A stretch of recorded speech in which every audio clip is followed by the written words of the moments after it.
यह कोई साधारण कल्पना नहीं, बल्कि ऐसा रहस्य है जिसे हमारे प्राचीन शास्त्रों ने सत्य के रूप में दर्ज किया है। सोचकर ही रूह कांप उठती है कि यदि हमारे सामने कभी ऐसा अद्भुत और भयावह जीव प्रकट हो जाए तो इंसान शायद अपने प्राणों पर नियंत्रण न रख पाए, क्योंकि बच पाना लगभग असंभव माना गया है। यह कोई लोक कथा नहीं, बल्कि वह वर्णन है जिसका उल्लेख श्रीमद्भागवत, महापुराण और महाभारत के आदि पर्व में मिलता है, नागों के अधिपति वासुकी के रूप में।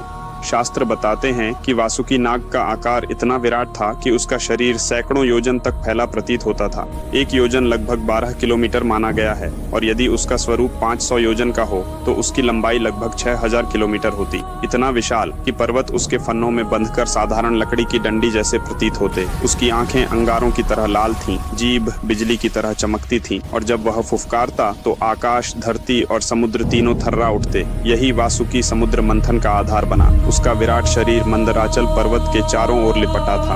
एक ओर देवता खींच रहे थे, दूसरी ओर दानव, और हर फुफकार के साथ समुद्र में उफान और पृथ्वी में कंपन दौड़ जाता।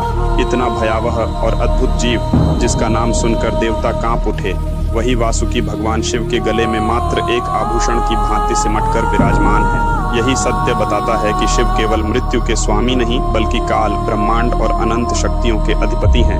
उनका स्वरूप इतना असीम और अगाध है कि वासुकी जैसा विराट जीव भी उनकी महाशक्ति के सामने तिनके जैसा लगता है, और इसी कारण वे महाकाल कहलाते हैं। लेकिन रहस्य यही समाप्त नहीं होता। शिव का वाहन नंदी केवल वाहन नहीं, बल्कि महाकाल की शक्ति का रक्षक माना जाता है। इस रहस्य का उद्घाटन अगली कथा में हो।